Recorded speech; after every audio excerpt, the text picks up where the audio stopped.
Hello, everyone, and welcome to Talk Nerdy. Today is Monday, March 5th, and I'm your host, Cara Santa Maria.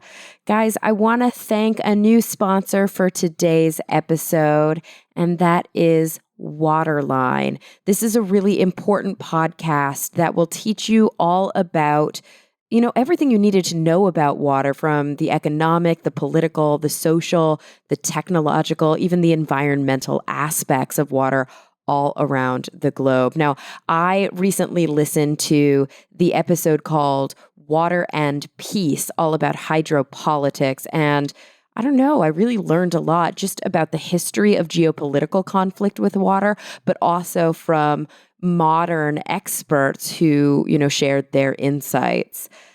So, guys, search for the Waterline podcast on iTunes or in your Android podcast app. Give it a listen and let me know what you think. Talk Nerdy is and will always be 100% free to download, and that is because of the support from our advertisers, but also because of the support from listeners like yourself. I know I say it every week, and hopefully you don't fast forward through it. But this week, I do want to thank my top supporters on the show, and they include Phil T. Bear, David J. E. Smith, Pedro M. Rosario Barbosa, Jeffrey Perez, Charles Payette, Jonathan Wright, Christian Jeffrey, The Honorable Husband, Jafe, Gabriel Felipe Jaramillo Gonzalez, Brian Holden, and of course, Jeffrey Sewell. Now, if you want to hear your name called at the top of the show, or maybe you don't and you just want to support, the best way to do it, honestly, is just to go to patreon.com. That's patreon.com/talknerdy. That's where you can pledge your support on an episodic basis. Okay, guys, I want to dive right in without any further ado. Like I say every week, this week's guest is a great one. I've been on his podcast before. Now he is on mine. He's a stand-up comedian, super funny, super insightful, very smart. And his weekly show is called The Space Cave. I love it. I don't know if he would call it a science show. I would call it a science show, but it's definitely a show about curiosity, about inquisitiveness, and really about planet Earth. So here we go, guys. It's David Huntsberger. Well, David, thank you so much for joining me. Thank you. Right before we started, you did an impression of me. I did. I think that's my generic man impression. Oh, yeah. Hello, I am a man. What's up? It's very that. I'm a guy. Well, do you have a generic woman? Like when you're doing stand-up and you have to do a lady. I used to do like that standard one. What's that one? Is that was like kind of like the Valley Girl, like, where's my latte? Yeah. But then that felt like it got overused and I felt weird doing it. Yeah. So I don't know if I've done like on record any sort of like a female voice in a long time, because I think it's so jarring to people. It is. That's very Louis C.K. does that voice a lot when he's being like, I'm a woman. Right. And I'm a woman. Yeah, it was a little abrasive. I think like the soft, subtle kind like this would be, it's sort of ambiguous. It kind of just sounds like you. It just sounds like me, but it's very like methodical and like, I think what I'm going to say, just a softer thing like that I could at least say like, that's a woman. That could be a woman. It could, like, theoretically. On NPR. Yeah. You have a bit of an NPR voice. Thank you. You do. I don't know what that means exactly. It means I had to boost your mic a lot. Oh. It's just, it's comforting. Oh, thank you. Yeah, like there's breath in your voice. Do you know what I mean by that? That was back when I was a singer in school and you would sing jazz. If you want to blend with the other people in your group, you have to put breath in your voice. So now my voice has breath in it. Huh. Do you think that's an affect? Like people choose that as they grow up and become... I don't know. I don't know if there's actually a way to know the answer to that question. Right. Yeah, like are our voices, kind of what percentage are they a product of influence, of decision? Because like, for example, I don't have an accent from Texas, virtually at all. There's a couple little things that people can hear, but my family talks like this. They're fully Southern sounding. They're Texans. And, and people are like, why don't you have an accent? I'm like, I never have. Never, like it wasn't even a conscientious decision to be if it was, I don't remember making it. I was a kid. Interesting. Right? Yeah. Oh, I was just having this conversation with Crystal Dilworth. She's been on the show before. Very good friend, BFF, I might say. we were talking about the state you're from and how it is pronounced by the people that live in it. Yeah, so we say it similar to attitude, but everyone else says it with like the ah sound. Yes. Yeah. And so I was saying, I think I say Nevada now that I live in California because people here also say Nevada, probably because they're next door. Yeah, Oregon, Colorado. Those are a few of the people who say Oregon and Colorado. Yeah, Colorado. Colorado. Yeah, bro. Yeah, because when I grew up in Texas, it was Nevada. Yeah, and that's just unacceptable. Okay, good to know. All right, so Nevada is the right way. Good to know. All right, so David, what are you up to now? You are doing the comedy thing? Not as much. Really? I did the Fringe Festival in Scotland in August, and took something out of me. I don't know what it was.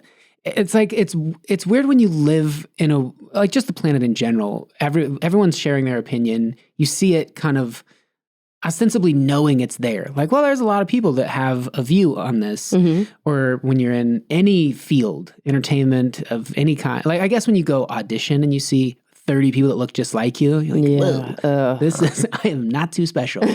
But to go do comedy and see like 3,000 people all trying to like, come see my show. And they're just begging in the streets, come see my show. It's free. It's free. Like they can't give it away. Yeah. And I there was something about that was like, it made me feel really weird. Like, I don't feel like I have that much to say anymore. I don't think anyone's views are worth anything these days. I've been having this kind of existential crisis myself a bit. Like, there are days when I start to do the podcast and I'm like, nobody cares. Like, I don't care. Why do they care? Nobody cares. Like, it's not special. You know, and when I'm pitching shows for TV and stuff, and it's like, you got to sell yourself. And I'm like, no. I'm just not going to do that. Oh, man. We have had very similar experiences recently. In fact, like my manager was recently like, yeah, the overwhelming note is like, you don't have like a big energy. I'm like, yeah, that's been me my whole life. I don't know why you'd take me to these meetings if you knew that was going to keep being a problem. They're like, we need to team you up with someone with a little more pizzazz. I'm like, I was just today like looking through television stations, as we all do, and realizing there's only like 3 of them that I like. Yeah. But then like, why don't I like the other one? So I started really examining what's on there. And when they talk about just the dumbing down or how idiotic all the stuff is, when you start really examining the titles, you're like, oh, of course we're as dumb as we are. There's so much nonsense. Like, this person has a huge personality. They're not saying much, but look how excited they are. And I just hate it.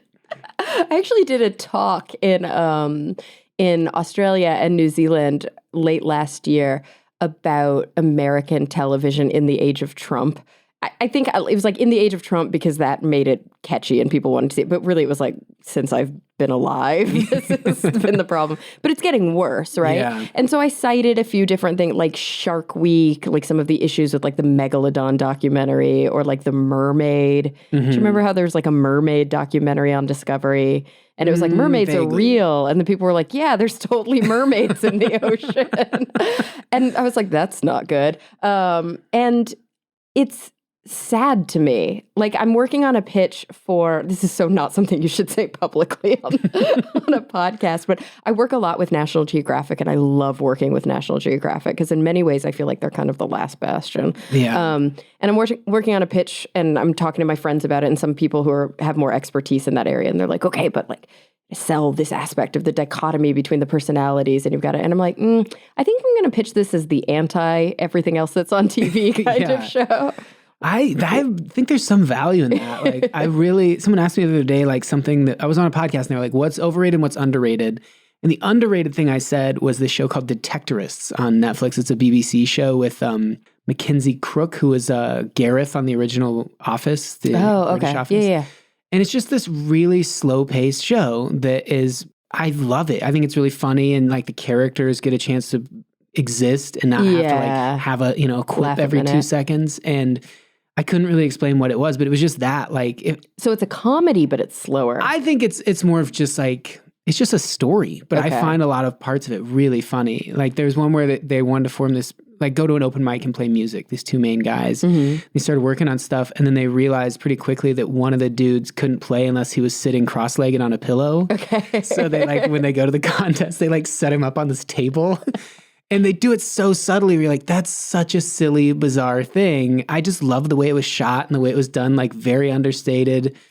a few years ago, I was like, there's so much violence and speed. And I love high-speed chases in action movies, but I was just like, what doesn't have that? And you go watch like old Winnie the Pooh. And it's the greatest. It's the mini adventures of Winnie the Pooh is like everything I want the world to be. It's so perfect.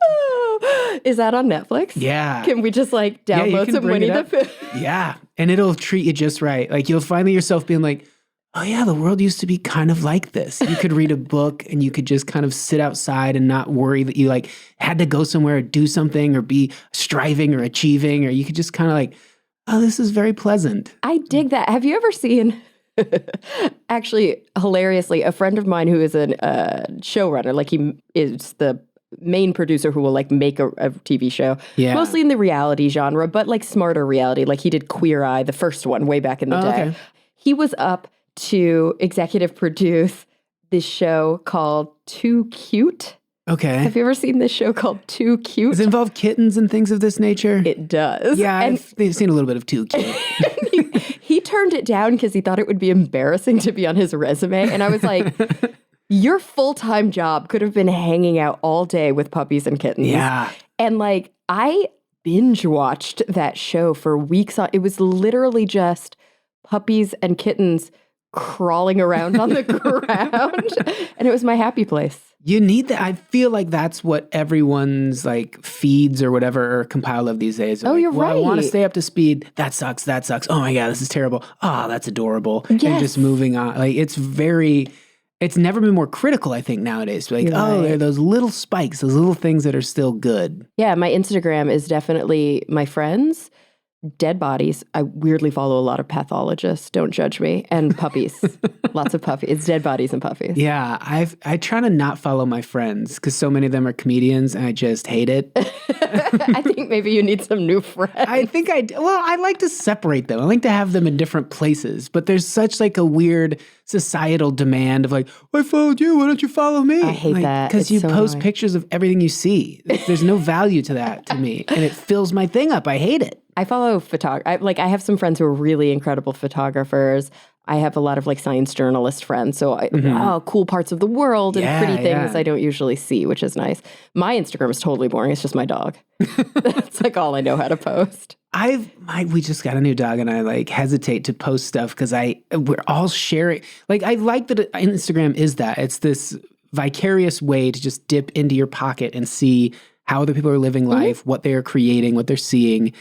But then I also think, like, do you have to share so much of yourself? Yeah, what is it within that? And and why is it that that top 9 thing? Like, people do this at the end of the year where there's like an app, and then it'll pull from your Instagram the top 9 posts that had the highest engagement. And I don't know if it's the same for guys, but for girls, when I look, it's all selfies. Really? So it's this weird thing where you think it's like a narcissism where it's like, people are just posting selfies all the time. But then that's what the people who are following them actually want to see. Yeah. I don't like it. No, I think like we've gotten to a point where like if you're an anthropologist or sociologist or you're just in any way studying like the pathology or the behaviors, you can't stay on top of it. It's happening too quickly. Like, what does that say about us? What does that mean? It is pretty funny. I'm actually back in school now and I'm working on a clinical psych PhD. And like we'll have articles that are assigned or we'll be researching a certain topic and you'll be digging through the literature. And of course, there's a delay in publication usually by like up to a year. Yeah. And so you're digging through the literature and it's like on the internet, it's just like this new thing that we As we all know, everyone on their Tumblr. Like, this paper on MySpace is garbage. Fucking MySpace. Does it still exist? Oh, yeah. It's a pretty good place to source music. Or it was a while ago. Yeah, I checked it like a year ago and did you ever use Groove Shark? Anything like that? Is that a music thing? Yeah, Groove Shark was illegal. Yeah, it was kind of like Napster. You could listen to like whole albums. And theoretically, they were paying the artists, but then it turned out like they were not. But their code is evidently really good. And I think MySpace tried to kind of borrow that, where now you can go type in like any song or artist. And I think what it does is just parses the internet and finds the YouTube video for it. I was going to say, can't you just do that on YouTube? Yeah, but you can like build a better playlist, I suppose. Yeah. So you can have can't you just do that on Spotify? Probably, yeah. But you need no... You don't need a membership for MySpace now. I don't have a Spotify membership because I'm cheap. Because I have Pandora and I don't want to pay for both. I have Pandora and I know that I get paid nothing from Spotify as an artist. And so I don't want to support doing that to other artists. People come like, hey, listen to your whole album on Spotify. I'm like, I bet I made 3 cents off of that. You have albums. Yeah, I have several. I feel like in some other parallel dimension, like that would have been sort of my life's work. And then but now that we live in the age of constant creation, I'm like, oh, it's adorable. You made 3 hours worth of stuff. So are your albums all pulled from live stand-up sets? Yeah. Okay. And are they local, or is it like when you're in a place that's really special, you decide that would be a good place? How do you choose to do that? The first one was, I've technically done 3 and then kind of like an EP that's not the greatest. I also like something about it because it was like, I was a young comedian. I wasn't that prepared. I was just like, I wanted to capture that. Mm-hmm. But that one was just like, I showed up in the venue. It was like, we record stuff here if you want to do it. I was like, let's do it. And so that was a place like in San Diego where I had kind of started a bit. And then fun. Okay. The next one was in Minneapolis at a club. And that was sort of the same thing. I ran into like the label guy and he was like, hey man, I'm ready. I'm around this week. And I was like, I have material I'm ready to record. And so we did that. That worked out pretty well. And we did like several shows and kind of used one as the main skeleton and edited into it, which felt like weirdly duplicitous. I was like, but it's probably what people do all the time. 99.9%. Yeah. I mean, you have to. Like, there's just... It's like that joke hit better when I was in Texas. Like the crowd laughed more and there was just better energy here. And absolutely. Weird. And it's a weird thing because it almost like never should be recorded. Stand-up really is an immediate thing. The energy in the room's different. And when you're trying to replicate that, some comedians will be like, well, I'll just goof around and play and whatever works best in that room. But other times you're like, I wrote these words in a way where I want them to go out into this sort of archive exactly in this order. Yeah. So people get in their own heads and stumble over the words as if they're doing a script or something. But some comics do that. Like I used to date a comic and it was like he would record a special and then that meant that material was done. And then the show would build and build and build weekend after weekend after weekend until about like a year later. And then by then it's all new material. So it's time to record a new special and then like move on. Yeah. But it was super like I didn't go to, like we would travel together. Are you going to come to the show? I'm like, no, I just saw it yesterday. You know what I mean? Like, why would I watch the same show? But it's like if you're doing it, and it's not like building a model or something. It's something that's a system of channels and locks that are always just slightly changing. And then once you like the tumblers all click into place, it's the thing can shoot out of it or whatever. Yeah. It's that. So like each show, you're like, oh, I got a little closer on this piece. I got a little closer on this one. I changed this word. So yeah, I mean, I remember The Simpsons long ago making a joke of like, oh, you'll be a comedian, have to travel town to town telling the same jokes every night. I was like, that sounds so sad. But that's what musical artists do too? Like, especially the ones who have been around for like decades, but people just want to keep hearing that same song from the 70s. Yeah. And they're like, oh man, it's really fun playing that song every night. But if you're getting to see the world and do that, I always ask people to go to those shows, like, what did they do? And they go, they played 3 songs, then they played the big hit. Yeah. And then they played like 8 more songs, played the big hit again. And then they did like an encore. And I think you know what they closed with. Yeah. And that I think is hilarious. Like, yeah, we have this one thing. We made 3 minutes of content that's taken us around the planet. It's incredible. Yeah, give them what they want. Yeah. And then I get to go to like Prague for free. That is, I mean, it's not a bad life. No. Like that traveling for free, it's like one of the biggest perks of my job. I don't get to do it nearly as much as music artists. Are they musical artists? Musicians, I guess. That's a word. I'm very good at words. I was picking up on that. Yeah. No, but it's also a lonely life. I tried to date a musician once. It didn't go very well. Yeah. We're still friends, but I couldn't. It's like, you can't just drop your life for their life, but their life like apples to apples, they always make you feel like your shit's just as important as mine. Right. And it's like, but really? Yeah. Like, in the grand scheme of things, maybe. But when it comes to like how many people get to put food on their kids' tables tonight because you're doing your job versus me doing my job, very different. Yeah, I suppose I never looked at it that way. That's how I always like. It's like I can just can't, like, if I were like, David, I really don't want to podcast today. Like, I'm slightly tired. I could do that. It would be a bitch move, but I could do that. Yeah. Whereas like my ex couldn't be like, yeah, I don't want to do a show tonight. Because there's literally hundreds, if not thousands of people relying on him. Yeah. And then all the thousands of fans too, who are going to be disappointed. And the little things you don't think about of like the venue is waiting there. Just that venue is supposed to be busy every night. And there's crew. The whole crew, the parking people outside. It just extends and extends. It extends. And like and he would travel with an orchestra, and then all of his like security and all that, and you're just like, ugh, that's a lot. It's a lot of pressure. I suppose that's different than like 90% of dating a musician. I think. You might be right. That's a pretty high level. Yeah, you might be right. But that is like a thing that I think sometimes we don't think about when we're celebrities and they're, I think being in LA, you're exposed to a little more of it than when you were in Nevada or when I was in Texas. It's a different idea that we have in our minds of what it's like to be a celebrity. I have much more sympathy for people who are like accosted by paparazzi and people who just like can't fucking go into Starbucks and get a latte. Yeah. You know what I mean? When I used to, I'd be like, but they're rich, so fuck them. Yeah. But now it's like, I don't know if any amount of money makes it worth having such a shithole life. I mean, I think when you offer nothing creatively, like say, exactly. Yeah. I was trying to think of a way to say it without mentioning that name. That's cool. I feel like it goes out there into the ether and suddenly boosts up that signal or something. You're right. Like yeah, I think those people, when they do get accosted or whatever, like just inconvenienced, they deserve every bit of it because that's really what they want. Not only did they want it, they, I think, wanted to pretend they didn't want it. Oh, I know. And they like call ahead. Like they have people who call ahead and say like, so-and-so is going to be at this coffee shop at this time. But then you think about other people whose names I am comfortable mentioning, like a Brad Pitt or somebody who's just a really talented actor who's very low-key, very keeps to themselves, very quiet. Yeah. And the fact that there are people camping outside of their house and they can't pull out of their own driveway. Yeah. They can't do normal things like go to the grocery store. They have to worry about their kids being photographed.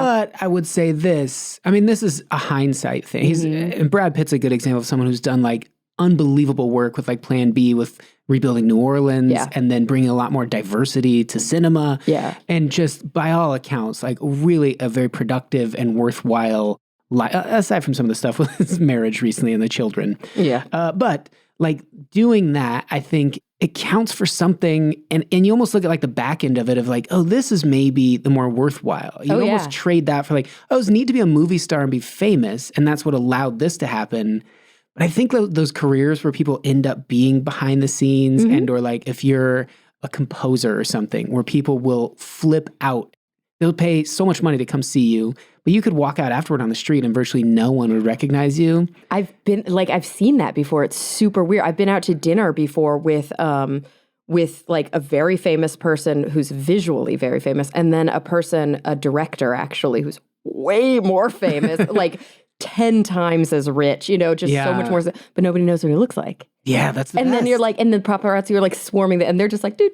Nobody gives a shit. It's like, yes, that's the way to do it. Isn't that what you want? I think theoretically, that's what everyone would say, like, oh, that's what I want. But no, there's the narcissism. There's like an attention-seeking thing, and people shit on Banksy, like, oh, this art is contrived, whatever. Like, at least he went about it in a way of like, even if you hate it, that's art's supposed to elicit some reaction. You're allowed to hate it, but at least you don't have to like see this person's face all the time. That's true.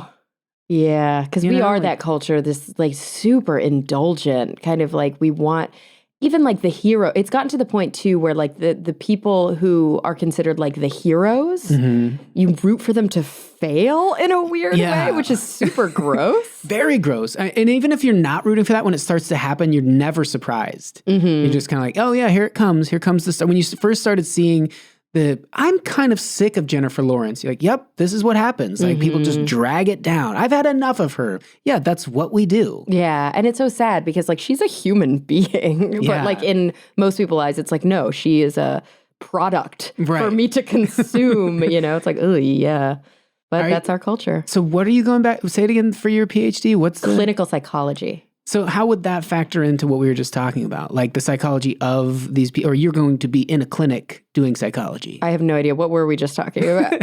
Like the psychology of wanting the acclaim, or, you want to have success in your field, but then what does it say about like any one of the people we just mentioned? Like, would you be diagnosing their I don't want to work with people like that, but some people do. Like my personal therapist, I think works with some pretty high profile people because he's got some expertise in like work-life balance issues and helping people sort of not be workaholics and have families and things like that. Also, I think some psychologists are very good at working with narcissists, but there's a weird thing there where it's very hard to get narcissists to actually go in for therapy. Yeah. It's usually only mandated. Yeah. Yeah, they're kind of set in their ways like, I'm good. Everything's fine. Like, I'm awesome. Why would I need a therapist? I'm a fucking narcissist. I want to work with people who are dying, so it's like a totally different field. Like, I actually want to keep the psychology side of my world very separate from the science and psychom and all of that and the TV stuff. I might actually, if and when I get licensed and decide to move in that direction, I might have to actually stop or minimize the other work I'm doing. How are you going to be doing all? How are you already doing all I don't know, dude. I'm so tired. That's why I took a 45-minute nap before I saw you. Good Lord. So do you sleep at night? Yes, some nights, most nights. I do sleep. I get visual migraines. Have you ever had a visual migraine? I've had very few migraines. You have had some migraines, though. Maybe. I've had some unpleasant head maybe twice in my life, though. So the co-host of the other podcast I work on, The Skeptic's Guide, he's a headache neurologist at Yale, and he's in a camp of headache neurologists who feel that all headaches are the same, and migraine is just a classification that we use for a severe version of regular headache. Yeah. So I've always secretly harbored that hypothesis. It's good to hear it. Yeah, that there's kind of no difference. I have never had what I think people describe when they say they have migraines. I have a very particular type of quote unquote migraine where there's no pain involved, but I see this weird glittery, insane thing called a scotoma that goes across my field of vision. Oh, I've had these little tracer things. Is it similar to that? They're like silvery little... Are they on both sides? Or mine's always just on one side. Oh, mine are kind of like in my peripheral, like... Are you talking about seeing stars? Kind of. They're like... How long do they last? Called tracer. Usually, like, I shake my head or blink a lot, and then they kind of disappear. That could be like, did you do it a lot of acid back in the day? No, I don't have any of it in my residual spinal cord or anything like that. Because I'm like, I've had that, but I think that's different. This thing lasts 20 minutes straight. It sucks. And I know it doesn't happen often, but when it happens, I'm really sleep deprived. Like, it's a big trigger for it. And I was at brunch the other day with Crystal, and it was happening. And I had to drive home like, ugh, I need to go to sleep. So the drive of all this, I mean, is it... I don't know. You don't know? I'm sure this goes deep. Like, oh yeah, I don't want to play the part of your therapist. Like, why do people fill every waking moment of free time with stuff? Because not to give away too much of your home life, but it's relatively austere, but it's very calm. It is. Being in your home is very calm. Aesthetics is very important to me. It's very hard for me to live amongst clutter, you know, so it's all clean and it is austere, but that aspect of it is calming to me. But it seems like you could like wake up late and throw on some slippers and go over to the window and gaze out over the view. I actually do that. Okay, so I you do have that in the like morning. Those moments in your life. For sure. Oh, okay. I do. Good. It's funny because even though I bust my ass and work my ass off,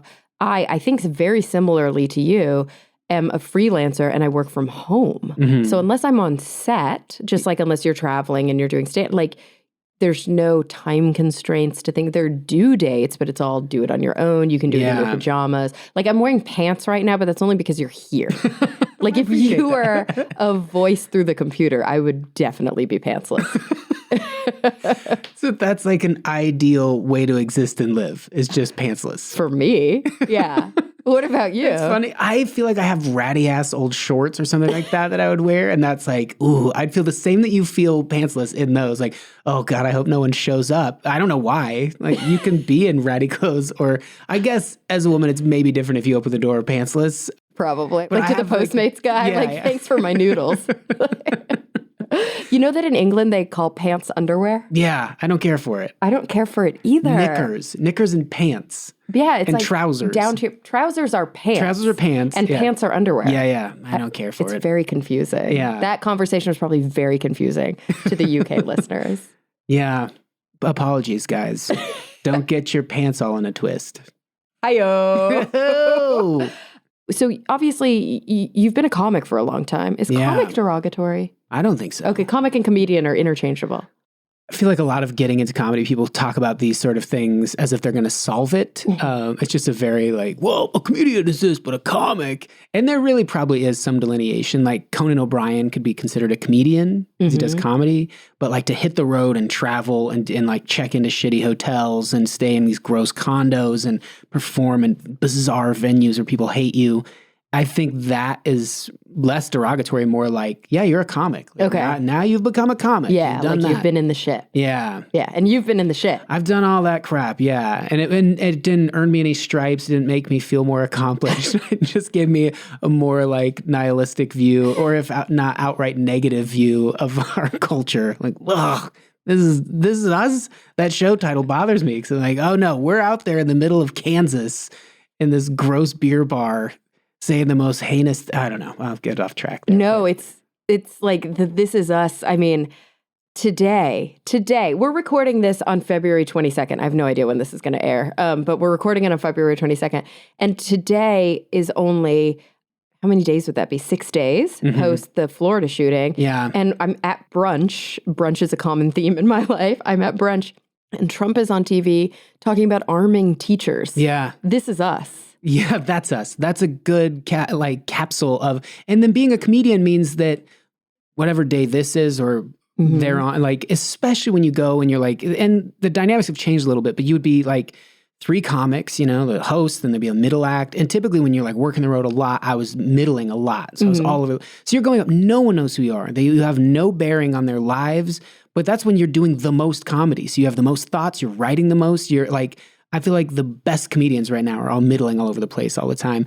They're getting up in front of those people and asserting or positing the notion of, hey, maybe like my sister who's a teacher who as a kid could never, you know, even whatever that might be. Like, oh, when we were cleaning fish, you couldn't even hold the fish. Yeah. It was so gross. But now you're going to put a gun in her hand and have her shoot a child. Yeah. And people be like, boo.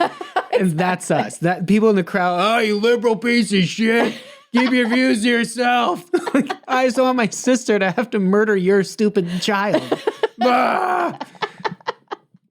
It's horrible. It's awful. I'm so glad to be away from that and just in this quiet little bubble where I can like podcast and like gently float my ideas or just conversations. And not even really opinions anymore. Just like, oh, it's nice to hear someone speak about things in a way where they're knowledgeable and pleasant and all the things that certainly like our digital world does not have. It's all just, I don't like you. And I hate it. Jump cuts. Yeah. A lot of jump cuts. I don't like it.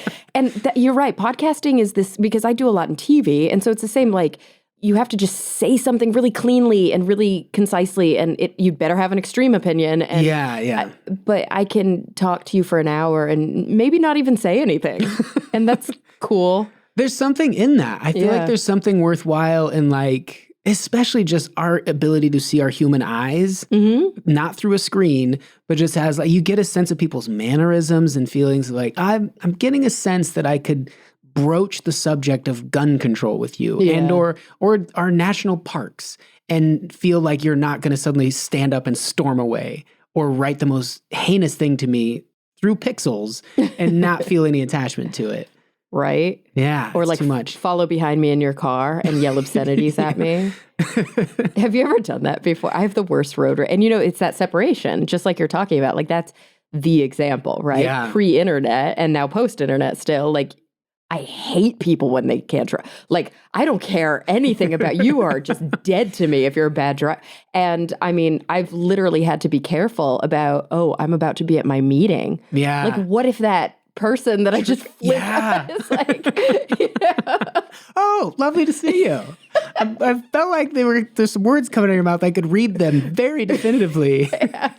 Oh, no. I was saying count. Count on me being there on time. Exactly. Yeah. It's very pleasant. I was trying to be pleasant with you.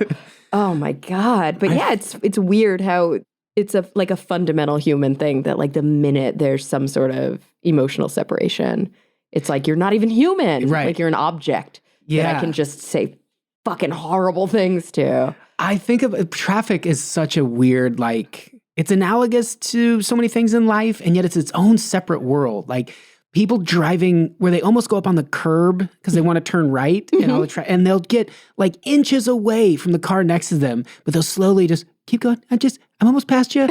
And their heads are very close to one another, but because the glass is there from the window, they're like, I'm in a car. This doesn't count. But you would never walk past someone in a grocery store like that, just like breathing on their neck.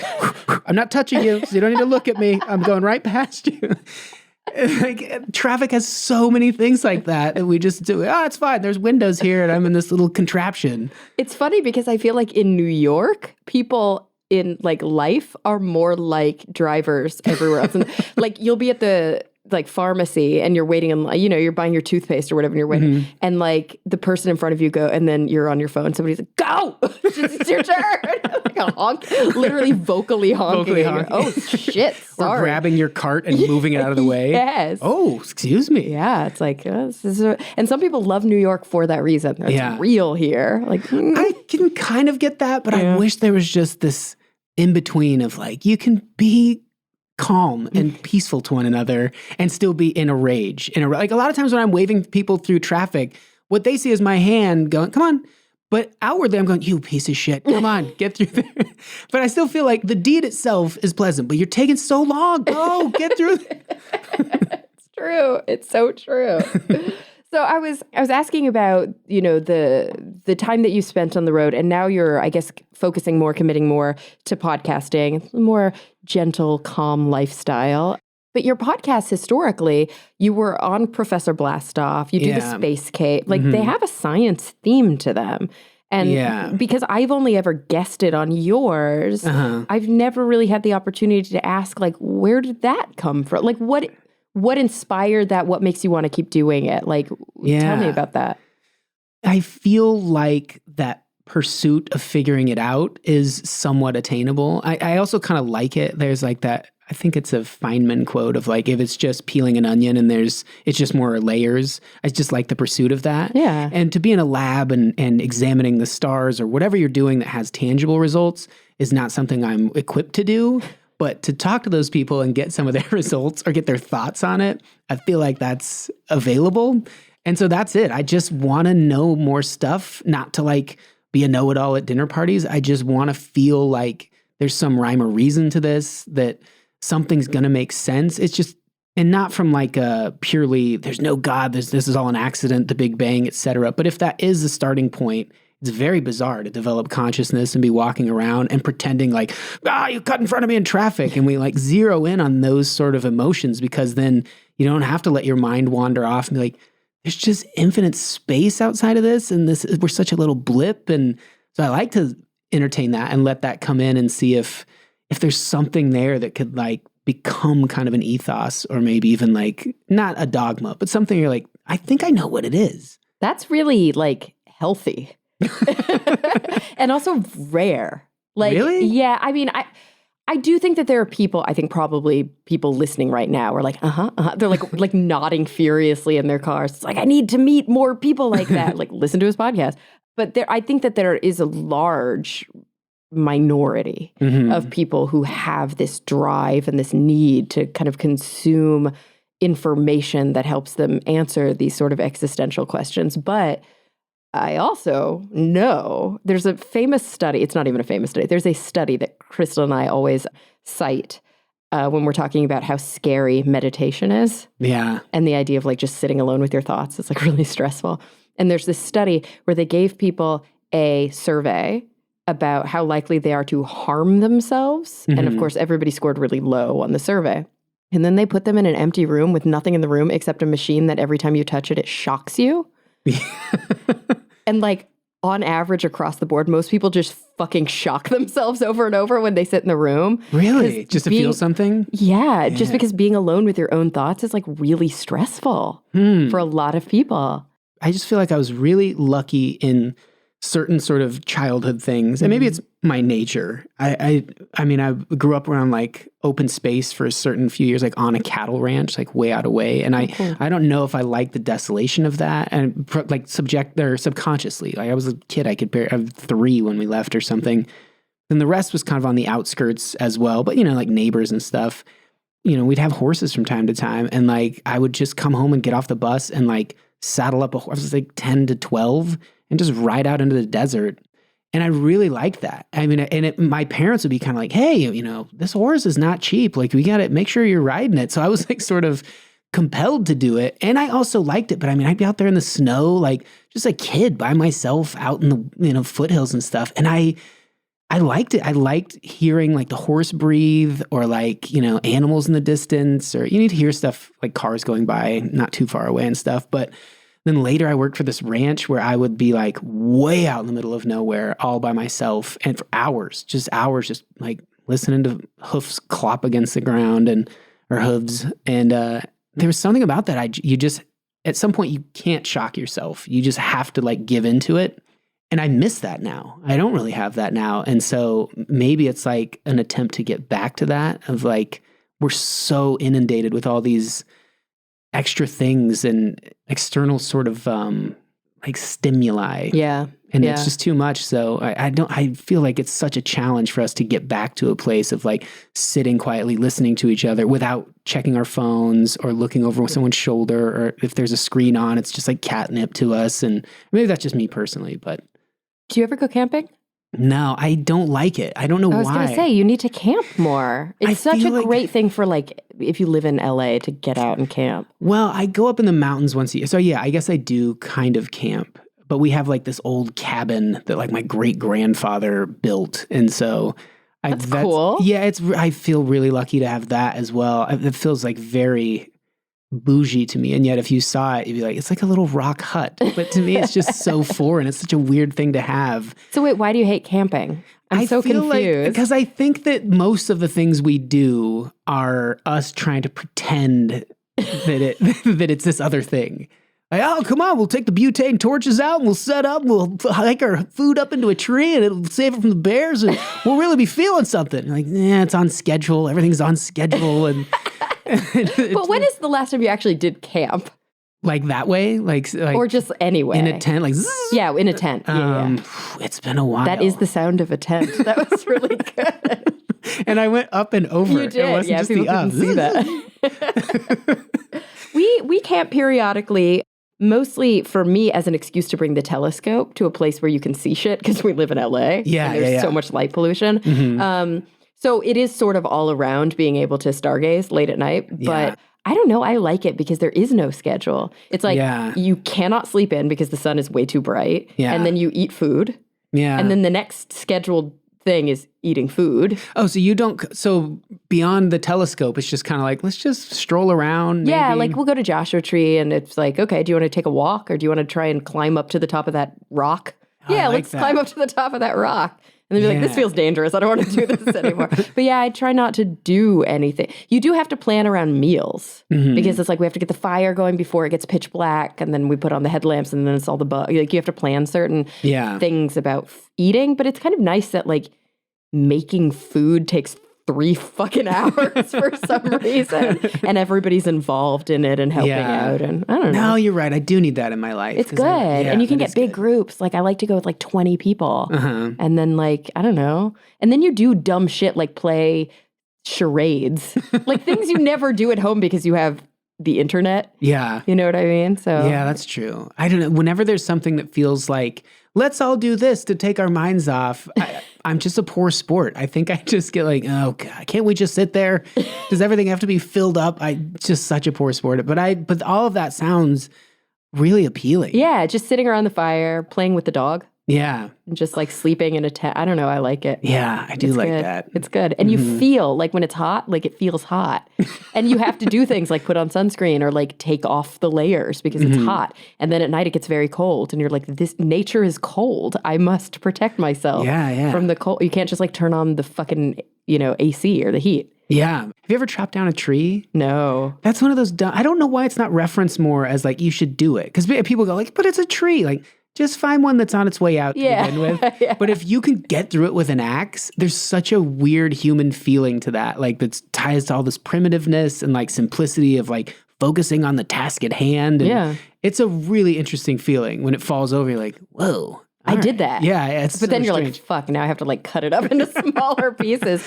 I remember referencing a lot of X's in the show, which is actually quite rare for me, but I usually just talk about science and I don't get that personal.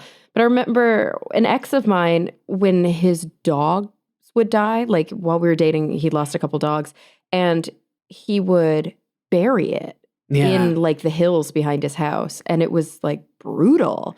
Like it would take hours for him to dig this enormous hole, sometimes in the rain, very dramatic, like in the rain. And he's like crying the whole time. And then he puts the dog in the ground and then puts the dirt on it. And I feel like there's a weird parallel there because it's just very heavy physical labor. And it would always bring him closure. It was very kind of personal. Do you want me to be? No, I need to do this on my own, Yeah. And I don't know why I think that was very healing. That's so weird because like I had, for a huge chunk of my life, like from college until I was just like 4 years ago, I had a dog that was everywhere with me. I took him on the road. I snuck him into hotels. I mean, he drove thousands of miles with me all over the country. And like when he passed away, I remember feeling that thought of like, it just seems like a disservice to like pay to then get this urn sent back to me. But that's what I ended up doing. And partly was because like, I don't really have like a set home. Neither of my parents kind of live where he had spent a lot of time or anything like. There was no central place to go and be like, all right, I'm taking you to your favorite oak tree. Yeah, and you can't like just dig up the sidewalk outside of your apartment in LA. That's not okay. I definitely didn't want to have that conversation. What's going on here, sir? Oh, I've got to send my dog off, right? You have a permit? No. So when Killer dies, which is never going to happen, by the way, because he's 7, and also a long time. Is he a smaller dog? He's tiny. I live to be 48 minimum. Totes. Yeah, that's the expectation. I have told people before that I want to make him into a pair of gloves, and they think I'm insane. Yeah, I thought about that too. Really? The thing that sucks though is when they get really old, their fur starts being way less cool. Oh, because my dog's fur is so soft. Like even at 7, everybody comments all the time that he feels like a little puppy. Yeah. Do you think that'll last, or is he going to be like weird? They get all these lumps and fatty tissue things, and like these gloves don't seem as comfortable now. But I love that you did not even blink when I said that. No, I thought a rug too would be good. Because like when he'd lay on the floor, I'd put my feet like on him. I'm like, well, this is essentially a living rug. I mean, if he was like, people do it with like a bear or a lion, why would it be that different to like, remember that dog? Remember 30 years ago he was so cool. Now he's still kind of here. Exactly. And like the whole thing about having a pet, especially a dog, it's different with cats, is the interplay between like you literally take care of them, you feed them, you let them go outside when it's time to go outside, you provide for them, and then they serve you in a way. Like they're like, you're my human. What do you need? How can I help you? I'd be happy for you. I'd be sad when you're sad. And so I feel like that's what he would want is to like keep me warm in the winter. Do you struggle with that because the societal sort of customs would say you're a psychopath? Yes, because I tell people that and they're like, you're a psychopath. And I'm like, I'm not talking about stuffing him and having him in the corner of the room just looking at me for the rest of my life. Yeah. I don't want his face like taxidermy. I just want his fur to line a pair of gloves. Why is that so weird? I completely agree. And I would spend a lot of time thinking about that of like, I would have to explain it all the time. And then people would be like, I bet Dave's got bodies buried somewhere. Yes. And make that natural jump. If you can do that, if you can separate, oh my God.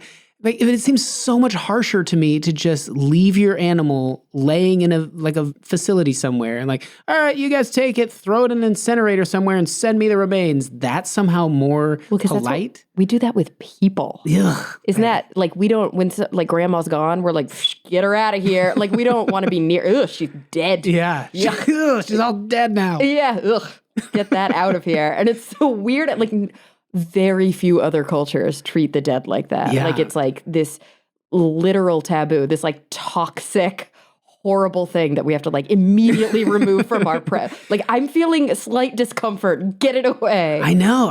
When people have a memorial like 6 days after, and it was an unexpected death. Yeah. I think like, you do it right away before you're fully processing the grief. It makes sense. But also I'm always like blown away that they like, all right, let's get this out of here. This is disgusting. Start planning, call them, get everyone on the phone. Oh, people have funerals within 24 hours. Yeah. Like it's crazy how quickly people do. Like a week is actually like, good on you. You waited a week. That's like really evolved of you. Usually they don't. I mean, I've had people tell me that they weren't willing to wait for people to fly. Oh, so-and-so's in another state. They can't get a ticket until, well, guess they're missing grandma's funeral. It's like, what? It was 4 days ago. It's a very, very strange relationship we have with death. And I think that our animals sort of embody that. But also, killer's never going to die.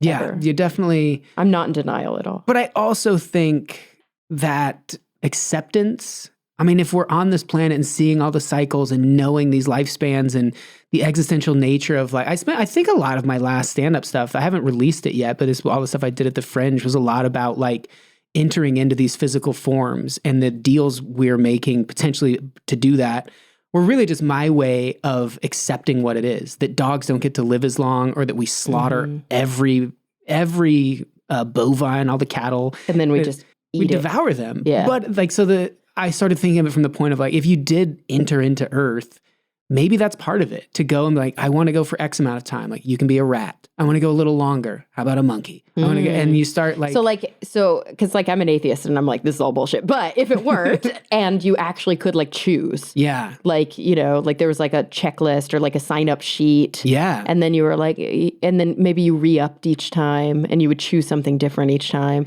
Because what being a human in a lot of ways feels like when you meet your soulmate or a close friend or an animal you're very close with, is if there's like this connection from elsewhere, as if you were up there with them, like we should go to Earth at the same time. But then you're you and they're a dog. You're like, well, this is really unfortunate because you're about to bounce up there biologically ahead of me, and this sucks. Way ahead. Yeah, that's true. Because that's why sometimes it's like there are certain pets that I understand, like people who have parrots, which I'm like, ugh, why would I have I don't want to. I don't want to turn it, but I know, right? Also, people used to keep crows as pets. It's illegal now, but I don't like that. And I'm like a conservationist for sure. Illegal? I don't know. There's some protection. There's some act that protects people from just keeping met some crows today walking my dog, and I feel like we hit it off. Yeah, crows are awesome. They're really smart. Also, if you give them Cheetos, they'll come back every time you walk your dog. And they'll start bringing you stuff. They will. Yeah, it's I love it. Cool. I love crows. They're really long-lived. Have you seen the documentary Bird Brain? No. It's phenomenal. Is it on Netflix? I think it's on the PBS app. Oh, okay, cool. I am legit and like logged into that already. Oh, perfect. Yeah, it's really, really good. Oh, great. Yeah, I'll definitely check that out. All right, guys, I want to take a quick break from the show to thank a new sponsor for this week's episode, Shaker and Spoon. Shaker and Spoon is a monthly cocktail subscription box that delivers the craft cocktail experience right to your door. Now, I know that you've probably heard me say this on the show that I don't really drink. Actually, I don't drink at all, which is why maybe you're thinking, this is weird. Why would you be working with Shaker and Spoon? Well, just because I don't drink doesn't mean my friends don't. And it also doesn't mean that I don't love to throw a great party. And let me tell you what, I just recently got my own Shaker and Spoon box, and it was so cool. I got the one that centers on a bottle of rye. The way that it works is each box centers around a different type of liquor. So you choose your liquor, and then you get all these really amazing mixers and fruits, and there's like special recipe cards so that you can make, honestly, a really unique cocktail. So I got the Rye My box, and it came with like, I'm not even kidding, like allspice extract, orange oil, habanero cocktail spice, all these interesting bitters, candied ginger, candied fennel seeds, like things I would never think of to make incredible cocktails with. And what were some of the cocktails I was able to make? An East End Sour, a Mystic Mule, and a Sugar and Spice, my favorite. And let me tell you what, even though I don't drink liquor, all my friends love rye whiskey though, I was able to make myself virgin cocktails that tasted way better than anything I could have ever come up with at home. So here's how it works. You get a monthly box. It's got 3 brand new original recipes that are created by world-class bartenders with enough ingredients to make 12 cocktails, 4 from each recipe. And like I said before, that's syrups, it's bitters, it's mixers, it's garnishes, it's everything you could possibly need. All you have to do is add 1 bottle of liquor and voila, there you go. So guys, what are you waiting for? I want you to try it out and I want you to tell me what you thought.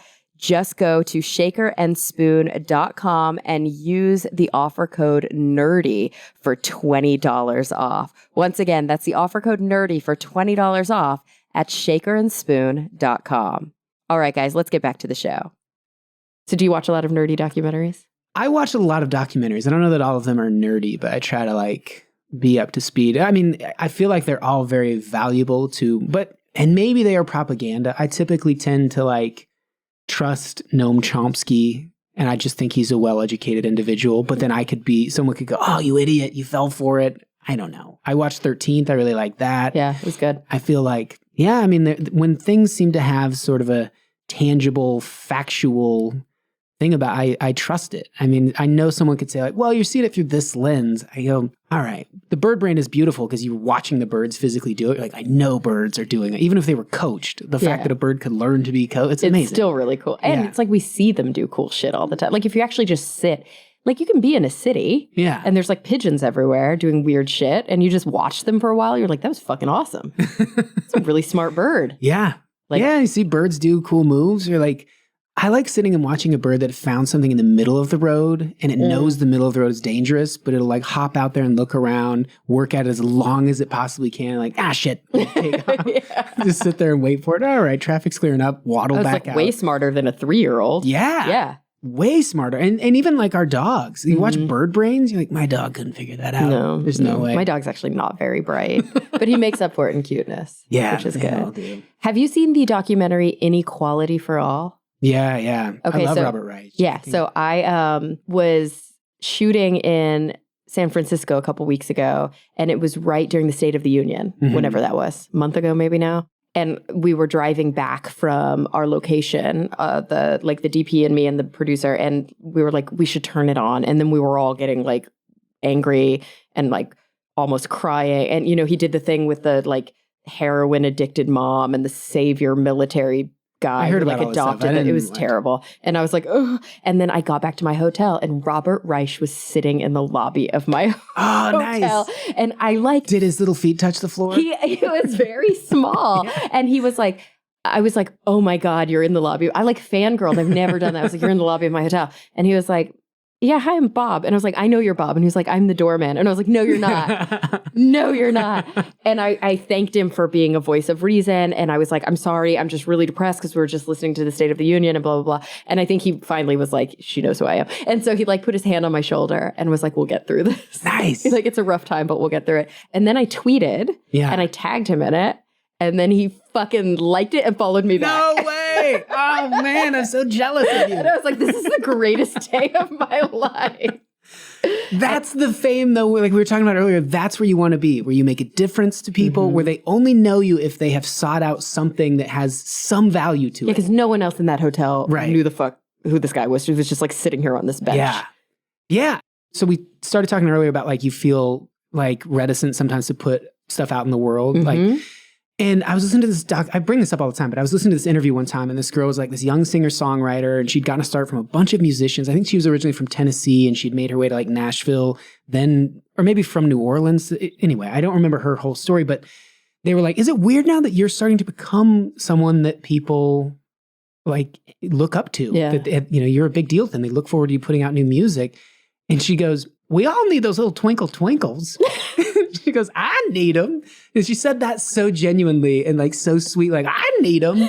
And like that, we definitely do. You need your Robert Reich. You're like, yes, that guy's a twinkle twinkle to me. I'm glad he's existing. I'm glad he's like fighting the fight. He's really fun to follow on Twitter because he's always like, here's what's going on. Yeah. He lays it out. I love it. It's so necessary, especially when you start swirling sometimes in these days where, like, I subscribe to the New York Times, but I canceled my paper subscription because it was just like so much waste. Yeah. And I was like, I can get through 3 pages of the newspaper every day. And then the other like 10 pounds just go directly in the recycle bin.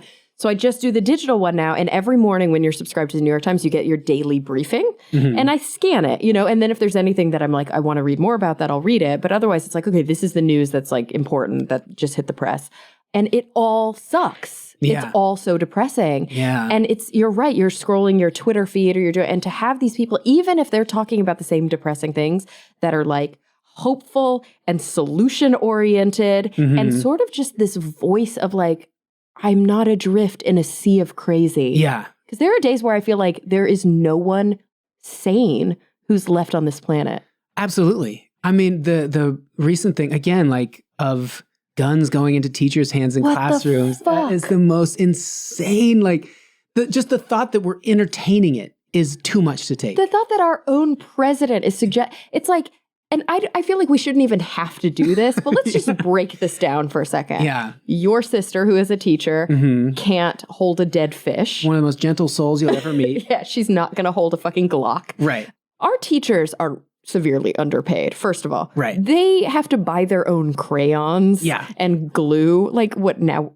So we're not going to give them school supplies, but we'll give them all guns. Where do they put them? In the desk? Exactly. Where the kids already steal all their mints and candies? Yeah. Are they going to be wearing holsters? Like, is this like the Wild West? Yeah, which worked out really well. I know, it's like West. Schools already, which when we were kids did not have metal detectors in them, but now they all have metal detectors. So what is their special teacher line where they put their guns in the bowls and it like goes around like the cops at the courthouse? Yeah. It's crazy. And then there is literature on this already. There are people who are smart who decided to say, what would happen if we armed a bunch of teachers? And then they ran simulations using like Nerf guns or like electronic guns in a cafeteria or an auditorium. And then an armed shooter came in, and then all the armed teachers fought back the shooter. And guess what? More people fucking died. Every fucking time, way more people die. Of course. Of course. Obviously. I can't even create another analogy that would be as asinine to be like, and there I've proved it. Oh, there's like some sort of fallacy about that. Like when something is so ridiculous that you have to invoke Hitler. Like I can't remember what it is. And you can't tell the difference between like what's farce and what's real. Like that's the world we live in. And what you were saying about like people fighting the fight, but also being knowledgeable. Because like following a lot of comedians, they make like snappy points and stuff like that. You're like, that's funny. But it's not the same as like, well, here's legislation that's currently in the works that will da-da-da-da. And you go, okay, good. Now I'm going to pay attention to that. I want to make sure like my local representative is familiar with that. And so maybe there's some value to that people are starting to know. Like, I know who District 43's council member is this year. You know, I know that.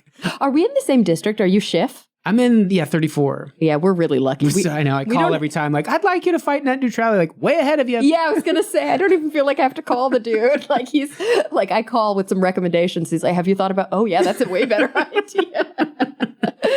We're very lucky that we live in this district. I know, yeah. I feel, and part of me feels like, maybe I should move. Right? I know. So, like, my voice has more weight. Yeah. But I did that for years. I lived in Texas. And it was like two sides of the same, like, I was like, am I throwing my vote away living in Texas? I struggled with that when I moved to New York during the the first Obama campaign, because I was like, okay, if I vote in Texas, I can keep my address there and vote there, and he won't get elected in Texas. Or I can vote in New York where he's already going to get elected. Yeah. And it's so hard that you have to be strategic about your vote in this country. Yeah, very bizarre. And the gerrymandering and just all those things that like Requiem for the American Dream is a great Noam Chomsky one. Like really talking about like the string pullers and that top ultra evil 1% and the methods they've like enacted, that you see them tangibly like this is what has been done and what is being done. And I think those people just kind of crawling out of the shadows now and feeling more comfortable of like, oh, we can show our faces. The American public is like inundated with bad TV and fighting amongst each other.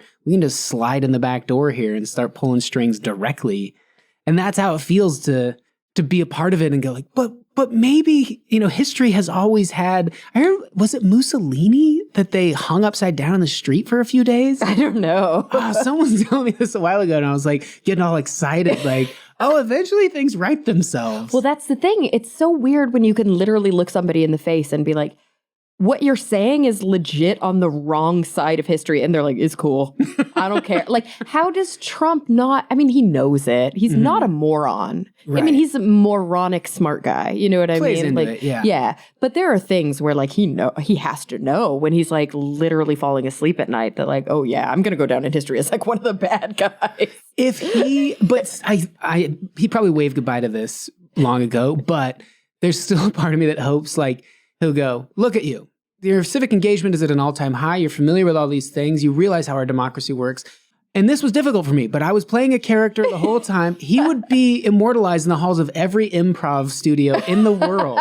They would just be like, that's next level stuff. People hated him. They hated him to a degree you can't even fathom.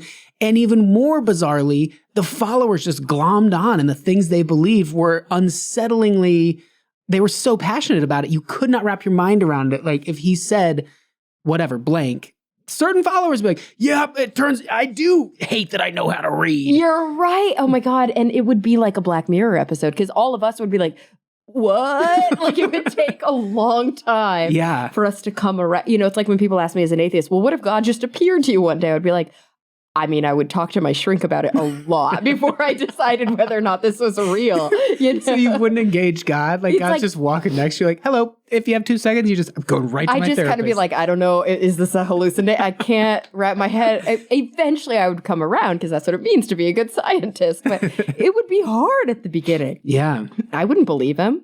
Yeah. Would you believe Trump?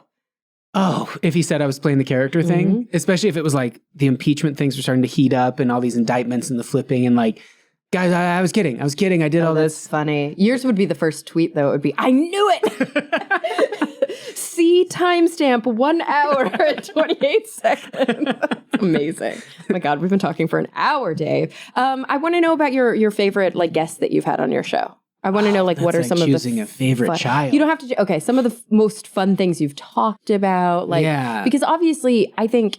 Tell me if I'm wrong. Like, I didn't really recognize you when you got to my door because you got like beardy and your hair is long and like you've kind of like become one with the earth since the last time I saw you, and you don't want to go out on the road as much anymore, and you're focusing on like thinking and feeling. Sure. And things of that nature. Like, I probably characterized that a little too much. Is the show, like, is it? Like, is that what you're putting all your effort into now? I certainly can't financially, but there's something about that I think I enjoy. I mean, I spent a lot of the last couple of years, like, pitching ideas and not really getting anywhere and just being like, I don't want to keep feeling that level of, like, rejection.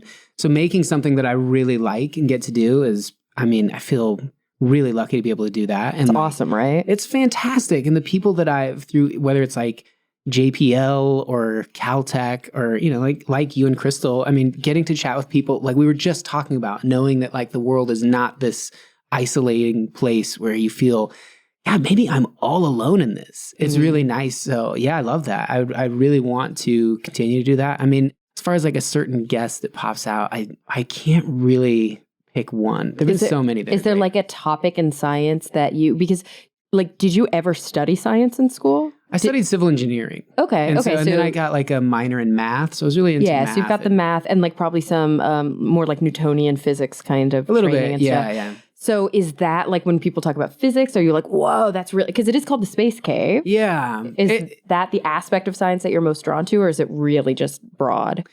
So you and I think first got acquainted through a gentleman who I believe his name is Daniel. He never reached out after you were on my show, or maybe he did. Maybe I Who's tweeted. Daniel? It's probably like Daniel_33, or he's just an avatar, a digital person that I've never met personally, but he was like, oh, I'd love these two podcasts to sort of intersect. Oh, that's awesome. Yeah. And I think I tweeted at him afterward or mentioned it on the show, and I think he did like a couple tweets, but he wasn't that effusive about it. It'd be so funny if he's like, yeah, I don't really have time to listen, you guys. Well, thanks for the intro. But yeah, getting into doing that from that place of just like being interested in it, I think. Especially, and then we have beer on mine a lot of times too. Oh, I forgot. Yeah, that's like a thing you do, but I don't drink. So I was like, I don't know where that spawned from either. I think maybe I had a good conversation at like waiting somewhere, whether it was like, oh, this next train's not here for a while, there's a bar next door, or it was like at a ski lodge or an airport even. Just something where you like unexpectedly like, all right, man, we'll have a good flight. That was really interesting. Yeah, I am never going to see that person again. And it's such a weird, and so if that happened, I could at least like give them some info and like, come chat about it and we'll archive it. Because I just like that, like these little conversations you have that don't really have an agenda. I mean, sometimes we'll talk fully about someone's research and what they're studying and their background. Other times it just gets into more of like what they think life is or what's valuable to them. And I just like that. I think with the SciComm community, you know, still certain groups I'll contact and they'll be like, we have to clear a lot of things before we can even potentially talk about that. And like, that's fair, but I'd rather it was a little bit more transparent. It's true. Like definitely I find that when I have NASA people on, you have to go through more hoops because they just have a rule within their organization that when they talk about anything having to do with the work that they do at NASA, they're representing NASA. Yeah. So they have to get a lot of, and I've interviewed people for TV at JPL before, or even at other NASA facilities. And there's always PR person sitting right then. They're like, no, you can't talk about that. No, we can't. Can you guys edit that? And you're like, God. I know. Which I get. And I do love to a certain degree that like when you hear of Nobel Prize winners or the things that we've accomplished, like, oh, that did all kind of happen in a clandestine way. Like, don't bug us. We're just working on it. Mm-hmm. But I also like to get people fired up, to get them more excited. Like, I would imagine all the little kids that saw Falcon Heavy go up and see the Starman and go, whoa. Hopefully they got really excited. But I also think along the way, if they followed Elon Musk on Twitter and followed SpaceX's goings on, they'd be even more excited. Like, hell yeah. So then theoretically, when they do this, like knowing the steps, that's the best part of science is like, this is what they want to do. This is what they think the result's going to be. And then they're going to do it. So I want that to be a little bit more of the way it goes, which I think it does. But I love that.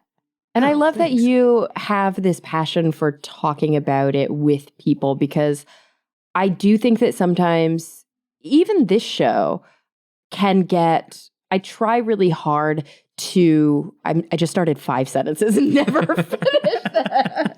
And the thing is that to be understandable and accessible and all that, but at the same time, sometimes I get in my own head. I know that I was talking to somebody recently, I don't know if the episode will have aired already or is going to air, but a physicist named Adam Becker who has a new book out.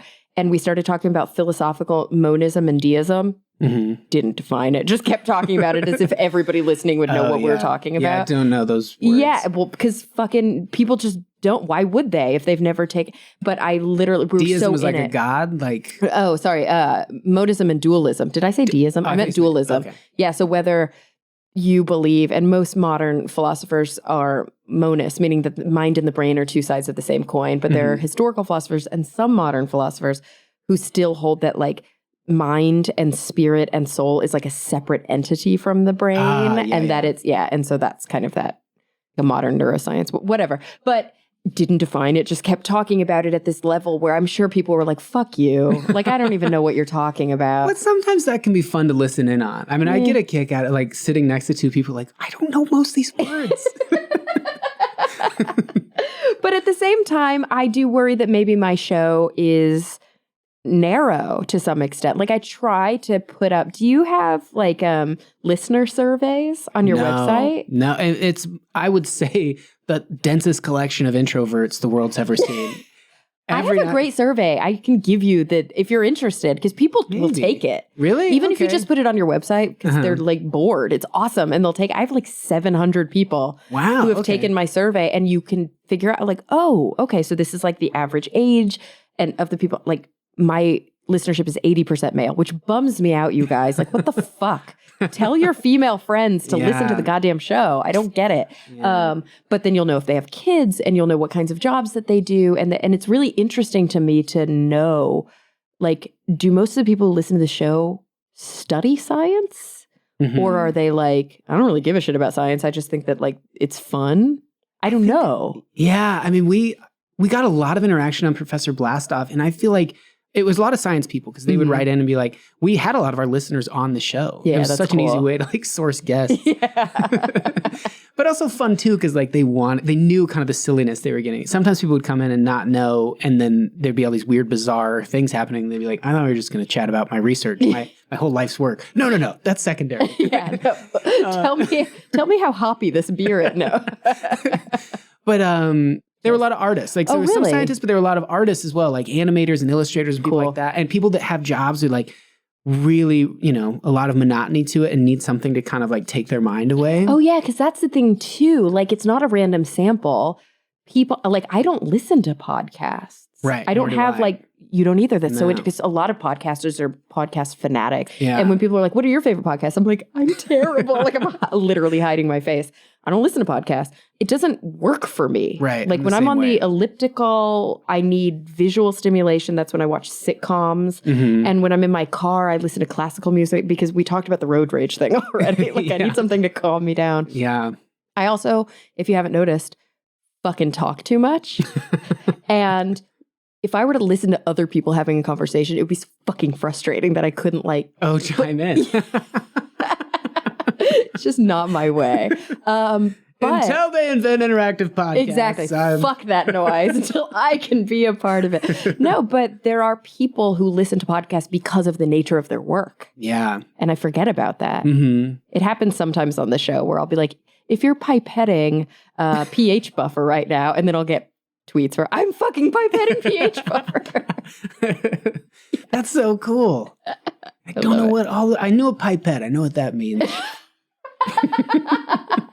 pH buffer is usually what you see, or it's literally just water with food color in it. Whenever you see really bad stock photography of science labs, where it's like, I'm holding 4 beakers, each with a different color liquid. Yeah. Or I'm holding up a test tube looking at it like longingly, and it's bright yellow. Yeah, it's like they're not analyzing anything right there. It may be pH buffer because it's got a bright color. It's how you figure out what the pH is of something. Oh, okay. Yeah. So we've moved on from like litmus strips? It's more sophisticated than that. Yeah. Okay. Like you put in a buffer and then you have a machine and you calibrate the machine to the buffer because the buffer is always a very specific pH. Ooh. And then when you test other things with the little electrodes in it, then you'll know exactly. It's like you'll put in a buffer of like 2 and 7 and 10, and it has all these calibration points. And then when you test another liquid, it will give you like to the number. Like this has a pH of 7.693. And you're like, legit. Whereas the litmus strips, you're like, somewhere between 6 and 8. You know what I mean? It's not quite as Do you already have a PhD? No. Oh, I thought, you'd started years ago. I have a master's in neuroscience. I started a PhD, I dropped out. And then how did chemistry and all this get involved? Oh, I worked in a neuroscience lab and I kept the cells happy. And so it required a lot of chemistry. We had to make our own medium, the stuff they eat and shit in and clean it. And I was like the cell culture bitch for a long time. So there's a lot of headphones. I would have been really into podcasts back then, but I didn't know about them. Because if you're dealing with like brain tissue and cells and stuff, and you have headphones on with classical music, I mean, that's an intro to a horror film. Yeah, sure. but I did that a lot, actually. But I also listened to a lot of punk rock in the lab. Oh, that's right, yeah. I would go to the lab after midnight, which is so weird because people come in and out all day and they're dirty and they're annoying and they infect my cells and I get pissed. So I would actually do most of my lab work in the middle of the night, which is creepy. But yeah, like to think that, when you lift off, like I'm thinking of, that's typically the start of maybe like Law and Order episode or something. Yes. Whether you lift off the headphone and we can hear like, I think you wore a Rancid shirt maybe when you did my show. You hear Rancid like coming out of the headphone and like, that's atypical. Yeah. I don't think people would believe that. Like, what? There's a girl down here at 1 o'clock in the morning. Oh, that's happening in universities all over the country right now. That's so cool. It is. Yeah. It's so funny how under their lab coats, they're just covered in tattoos. And scientists are an interesting bunch. Yeah. I like my people. Me too. I mean, for you being, not admittedly, but like you have referenced several times, like I'm an atheist. So like the pursuit of the brain, what is it? Is it just so bizarre that we're humans and have consciousness? Or like, do you want to figure out things about it that might explain why we have it or what it is? Or is it just the pursuit? I think for a lot of people who are really into physics and a lot of people who are really into neuroscience, and I could be wrong, I don't want to speak for everybody, but there are these like frontiers that still exist in these fields. And not that every field does, because every field does have these like bleeding frontiers, but like cosmologists, for example, are like, we don't know what most of the universe is made out of. Like that whole dark matter thing, dark energy. Yeah, we don't know. We got to figure that shit out. Yeah. And I think with neuroscience, it's the same way. Like that holy grail of neuroscience is how does brain become mind? We don't know. I bring this up to the scientists of like, thing I always go to that they're like, well, you can't factor that in. But it's like, I always want to say why. But why? And there is no why. It's just happened and we're figuring out how. Yeah. But then when you look back at evolution, there kind of is a why. Oh, this thing prevailed because... Yeah, but only in hindsight. In hindsight. Yeah. So but consciousness, would you say, like, do we have a because? Like, why would it have... Some people think so. And some people think that consciousness is, like, heavily linked to language. That there was this explosive neuronal developmental thing that happened when hominids developed sort of the sophistication to be able to communicate in a way that's, animals communicate. And I think we're learning every day that animal communication is actually way more sophisticated than we thought. But there's still something about symbolic interaction, like being able to like draw pictures or quantify things with numbers or categorize with whether it's verbal or not, written language, that totally expands our ability to think in an abstract way. Yeah. And so there seems to be some sort of relationship with language and sort of that type of sophisticated thought. But I don't know, because I think dogs are probably conscious, don't you? But like, is it a different kind of consciousness? You know? Right. Like they probably don't have metacognition. And that's the really interesting thing. Like they can't think about the fact that they're thinking. That's what I've been thinking about a lot lately is like we are in a brain that only it has limits, but we never think that way. If like there was a huge board that was presented to you with an outrageously long algorithm or just math problem you had to solve. And then in the other room, there was a bird and it was presented with like a physical problem to use a stick to knock something over. The bird doesn't look at itself and go, oh, I'm too stupid. I don't know what this is. It's true. Damn it, I have this dumb little bird brain. How do I do this? No, it just keeps trying over and over. But we would look at the board and like, I wish I wasn't so dumb. I have this dumb brain. Why? And we're also, because of that same thing, we're capable of doing stuff that we talk about on Skeptic's Guide, my other podcast all the time, which is we can understand our limits and understand how to surpass them. So we can say, okay, even though my gut reaction tells me that this is the answer, I know that I fall victim to confirmation bias all the time. So if I try to think past my confirmation bias and look at this from a skeptical point of view, then I can actually get to the root of the real answer to this problem. And that's fucking awesome. And understandably, most people don't think that way because it requires a lot of mental energy, and it also requires a type of humility that's not fun. It requires you being like, I'm probably fucking wrong right now. And that hurt. Nobody wants to be wrong. No. It's like a shit feeling. Yeah. But once you do it enough, you just kind of get used to feeling shitty and wrong all the time. And then it's cool because the shackles come off and you can be like, I'm wrong all the time. I can try this and maybe it won't be right and I can try that. But it's great because then you can really, I think, start to exercise true critical thinking in a way that you cannot have without metacognition. Certain people I've had in the past, like, what is true? But you must know certain things where you're like, I've tested this beyond any level of reasonable doubt. There are truths to being alive, to being human. I mean, but even those fundamentals, if you talk to a physicist, are like they're true insofar as they fit the model right now. Yeah. So, I think that luckily my background in sciences focuses mostly on the statistical side of the mathematical spectrum, not like the calculus side. And so I see better in terms of like probabilities. And I think that that's really what truth is about. It's about things that have higher levels of probability. I don't think you can ever say beyond a shadow of a doubt that this is the way it is. It's never going to change. That's not being a very scientific thinker. But it is a highly, highly, highly likely that, this is the way it is because we've got all this evidence and we've got all this corroboration. And, we feel pretty confident that this is the way the universe works. We've mapped it out and we're going to go with that until we have something that upends the model. Ooh. That's truth. Yeah. In my view. Yeah. Temporary truth. Yeah. I mean, it's always temporary, but sometimes it's temporary for 300 years. Sometimes it's temporary for like a week. I mean, it's just, that's how it works. Yeah.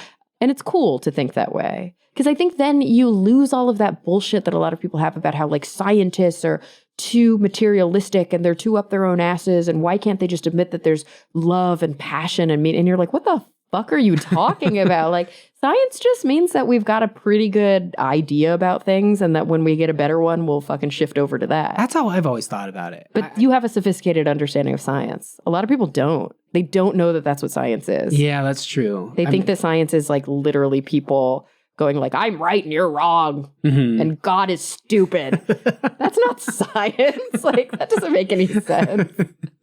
I'm cool with God. I just don't really buy it. Yeah. But I don't mind if other people do. No, I feel the exact same way. Yeah. But if I'm honest, sometimes they do these things where I'm like, now I hate your God. Yeah, me too. But that's more like, honestly, I hate what you're evoking in the name of your God. Yeah. Because I grew up in that. What about you? No, I didn't. My mom's extended family, very religious. And like, I did Last Comic Standing a long time ago, and I did some jokes about the Pope. Very harmless. Like, it was John Paul II at the time, the oldest, this huge hump on his shoulder. Yeah, he was like the Quasimodo Pope. Yeah. He just looked so awful. And I was like, he's going to be out soon. And I think like the Catholic Church could bring in more new members if they had like a better looking, hot, sexy, young new pope. Do we think the new pope now is kind of hot? I think people do, yeah. He's a vast improvement. I don't know if I would go so far as hot, but I mean, his personality is pretty hot. Like, he's a bit liberal. Yeah, I think people go, ooh, this guy. Yeah. He does cool things. He's like young. He's only like 70. But that was like the whole joke. The premise of the whole joke was just that like, you know, like he'd be on the cover of magazines and he'd be this hot thing. And my mom's aunt, I was doing some shows where she lived, and she brought me in close and she put $100 in my pocket, and then she whispered in my ear, "Stay away from the sacred." It was like the creepiest thing. And I was just like, it could not have had a worse effect on me as far as like, okay. How long ago was that? Like 12 years ago, something like that. I have to show you this Instagram post. So I tweeted the other day about an episode, the last episode I had with a comedian. His name's Ian Harris, and he's like the skeptic comedian, and we were talking about comedy. And then I tweeted, quote, "Many atheists by nature are punk rock," end quote. I talk nerdy with Comedia Core on atheism and his work being a skeptic comedian. And then I linked to the show. My dad replied to the tweet, "Just remember that every knee shall bow and every tongue confess the Christ." He replies to the tweet, and then immediately after, I think, noticed the error of his ways. "Love you, honey." Oh, man. I was like, I love that. I do. I had to screen grab it. I was like, when your dad's super religious but trying to be supportive, you know, I just can't help it. I was like, that's America. But I love that he supports you and loves you. And I have took a long time. Did it really? A very long time. This dude called to interview me one time. Yeah. And I ended up just talking his ear off the whole time because he was brought up in this sort of like cult. And he was like, "I left the cult, but my family, in spite of," it was like Scientology-esque, where it's like they're supposed to cut you off and you're out of it. And they couldn't do that. So they just told the other parishioners like, he's taking some time for himself or something to that effect. And so to try to keep good graces with their church and also with their son. And I was like, I like that. I mean, at least they're fighting off that urge to do that thing, which is so bizarre of like, well, if you ask it of me, if you ask me to be cruel or heartless or all these things that humans are, you would think religion is trying to stop you from doing. Yeah.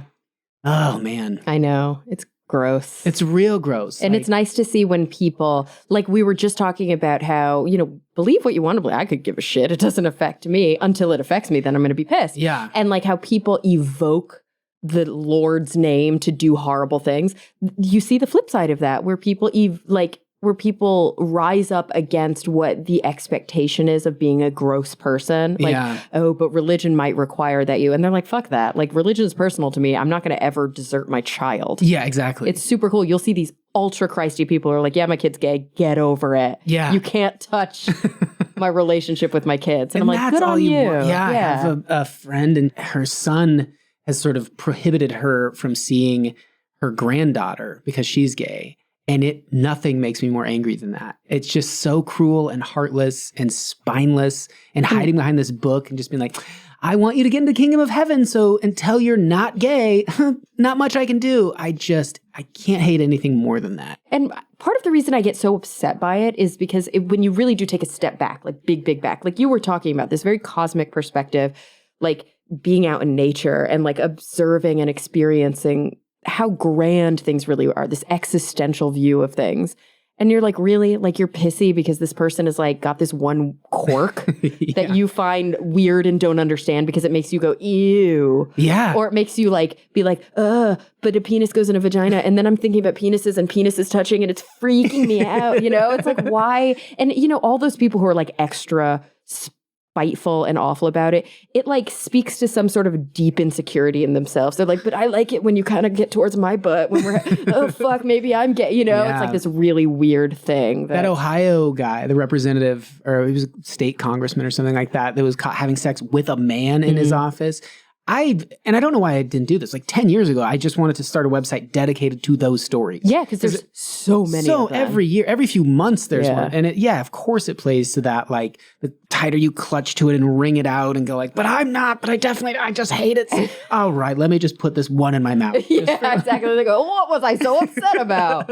Everybody should be gay. Yeah, it's dumb. It's so frustrating. It makes you wonder, like, if you could write one of the books, like if you, or just write an algorithm and press enter and just watch this ant farm crawl around and be like, we put this new one in that says like people that have thumbs shorter than X amount of are going to be hated. Watch it take place. And suddenly you'd see people like marching down the street, you short thumb sons of bitches. Like, well, and it's happened throughout history. It's like it's usually man, obviously, who like gets powerful, and then he's got some sort of really dumb insecurity because like mommy didn't hug him enough, and like he doesn't like this one thing about himself, so he bans all people who are like that from living. It's like you see it over and over anytime there's genocide, anytime it's so like petty. It's always the most petty shit. And you're like, really, when you really get down to it, it's almost like a breath of fresh air when there's a geopolitical conflict that's complicated, because you're like, okay, now I understand. Oh, but I see that side too. Oh, but now I see that side.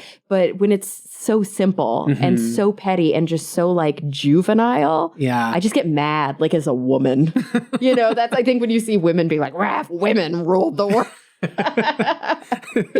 Fucking men. I completely agree. It was so great, like in Alabama with women like taking down Roy Moore essentially. That was awesome. Great. Yeah, I mean, oh man, have you seen V for Vendetta?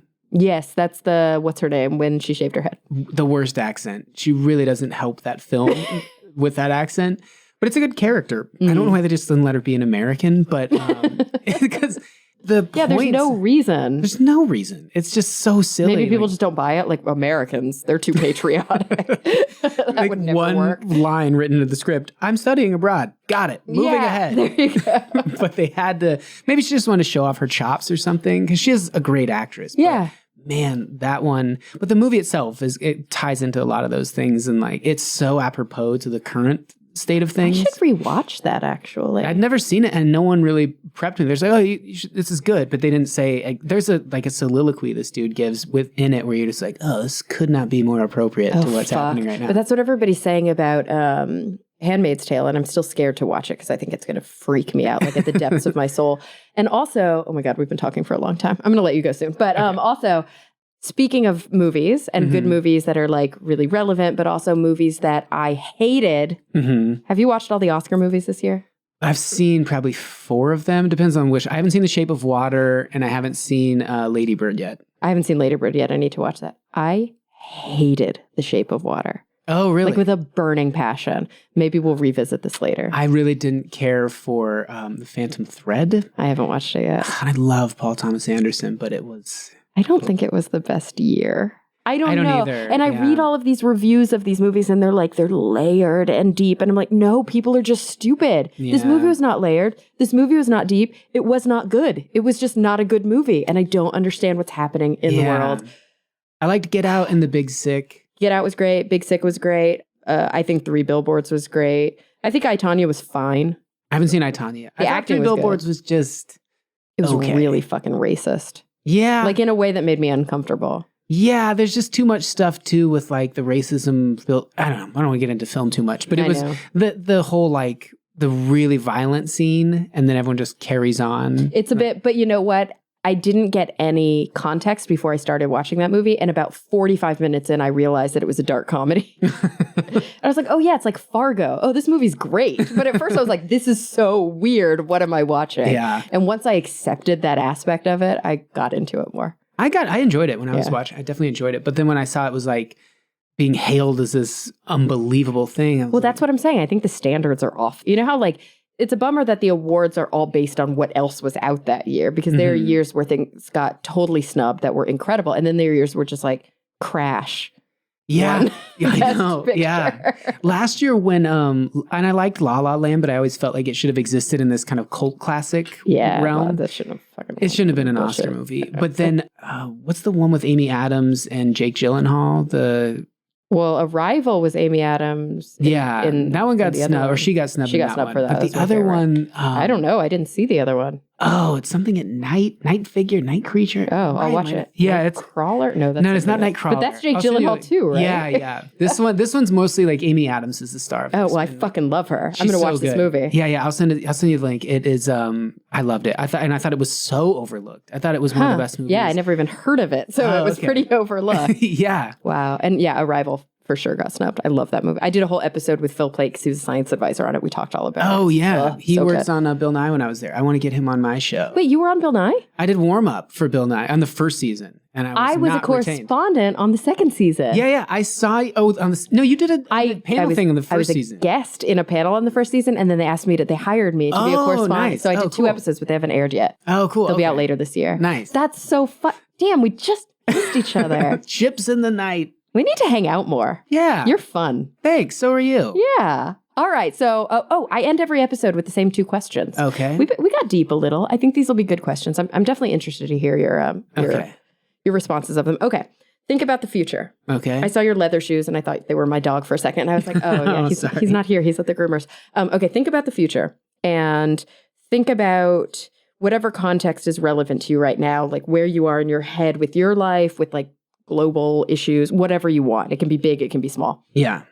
Number 1, what is the thing that you're like upset about? What have you been really kind of keeping you up at night, like possessed by, worried about, like the thing that's not looking good? Mm-hmm. And then on the flip side of that, because you are hopeful and because you're actually have some optimism going for you. What are those 2 things if you had to pick some right now? Interesting. Well, I think we talked about it a little bit. I think when I would do those comedy clubs in the middle of nowhere, the resounding response was, it was a little too smart for them.